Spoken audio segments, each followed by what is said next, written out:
And this is some of the metro.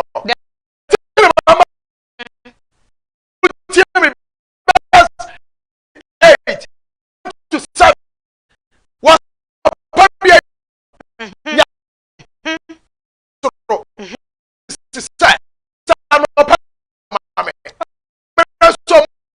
okay.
Okay.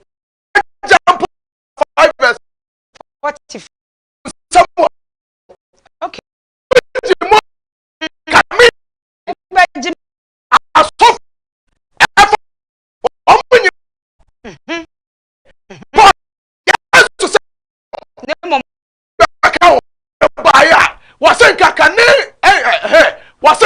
Search the scriptures, for in them ye think ye have eternal life, and they are they which testify of me.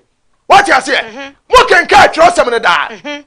Na mo su say mo odan kwa wom. Na sa tro semen na di me ho adanse. Mo can ka kodan ho a. Wo se sansa mo nyi Moses ni enti. E na me so mo nyi ni. Na sanka mo ji Moses di a. Ka me so kan ba dai. Mbaji medi. Eti Yesu o support Moses di na wan support. Yes, o support no. Wan support o sanka on bi say ne say e mra no betwam. Anade bi kan ko be ka say me be cancel no. Metwam me de wo fro ba. Wo se me ntimi twam. Dia me bra pani aye ne metwam anya dai. Enye. What you say? Quotation egusu yi. John 5:45.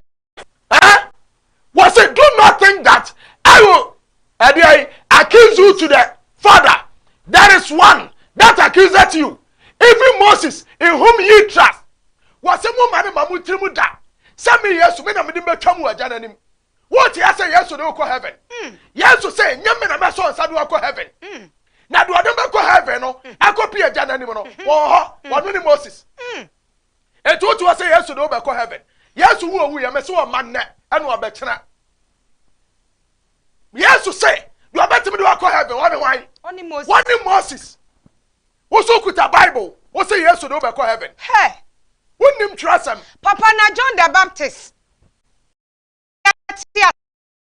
No. Okay. No. Brandy.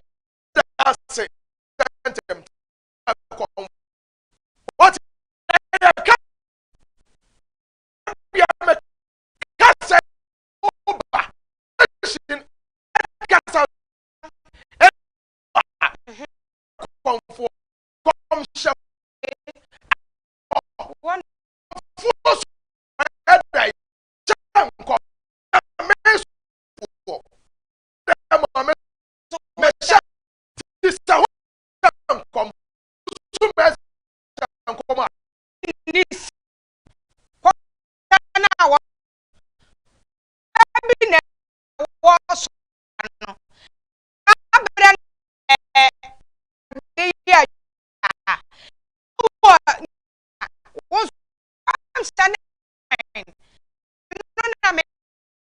for. But some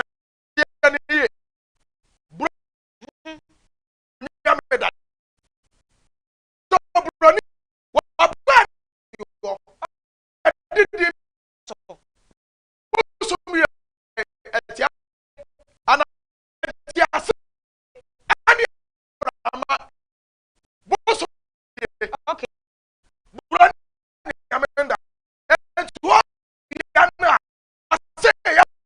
What did No credit.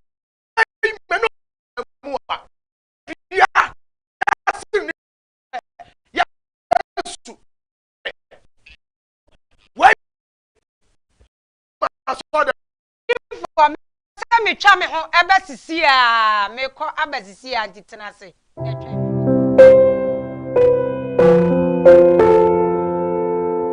Abusia waje bra na wo hwe me. Me dia ne skadwa nyame kese. Odoma nkoma bo so ne asase a. Ya fra na obo ade no, ne de hye konkron ene me. Ana odoma nkoma soma me wo nkyɛn. Same mfa asomdwe nsɛm emrew. Asomdwe nsɛm a me de nam ene sɛn. Odofo me ka bibia cho sa ababo ye bo ye mo no kwawo. Ewiase na ho kwawo. Ansa na bebo bra na obetimi ade yie. Ne de so bibi ta akire. Ema obi ntena se na adaw. Mo bi nkasa nwa adwenem abrabɔ na ye bɔ no tie ne ye ɛyɛ me na me bɔ bra nya yan ne ye bɔ bra ade ba ko na master de owi ase ne se hia wa enkasa hia yan yan se sika ne ho enso nkrofo sia na esi adan wo tena se ama ado hia ne ho kyerɛ kwakowu ɛno nti na maba ba piem se ɛnam de asɛm de te se ye nam de brɛ wo tutumrika na bra na bɔ mmɔden ase efiri juada kosi memene da anwumere 5:30 to 6 Bomodi answer do TV ne betu kuma wu TV na de me no aka ne say me ma so de me nton ade wo ho na mo me ye nchi ato obi so ba wi aso ni adanse da me pese oba wo sa ni pe na me hia obra me nton nchia na nsa na badwire se me economy ne skadwa nya me kase akoto nchia no me pa cha ko lawyer nchen wo lawyer akọ ne nchen wo ni lawyer nso akopa bi no mo paper mfama wo se me ni skadwa nya me kase ko akoto nchia me ma no bo so me pe masama me de koro no saposo me duru aye yi amame a me pa cho de me de to so no onfa se anya yi a me niska dwa nya me kase ni asem me komi fie asomdwem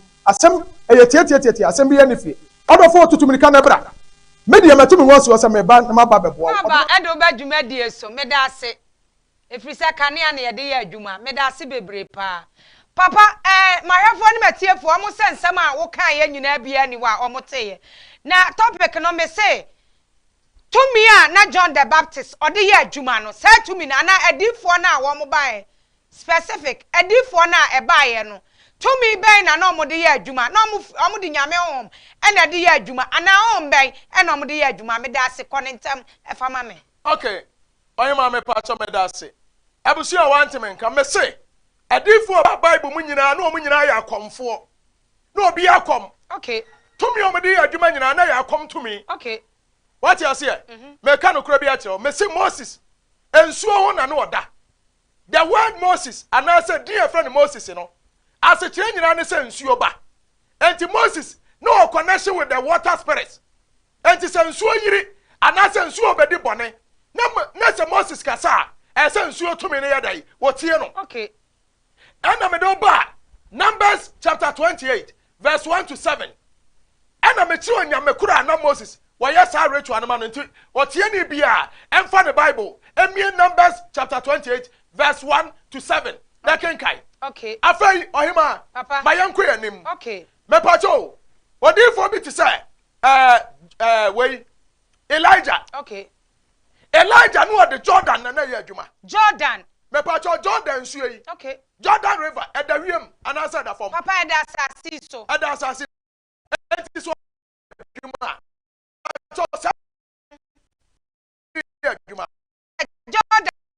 suyo ode ye Jordan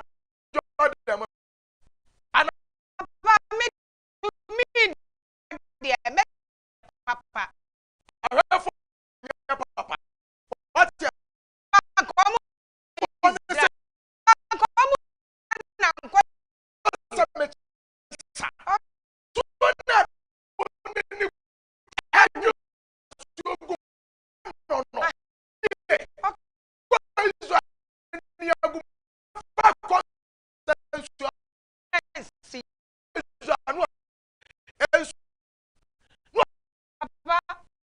asa ba sisi a kanea no ha ye twa ye ho meda ase bebre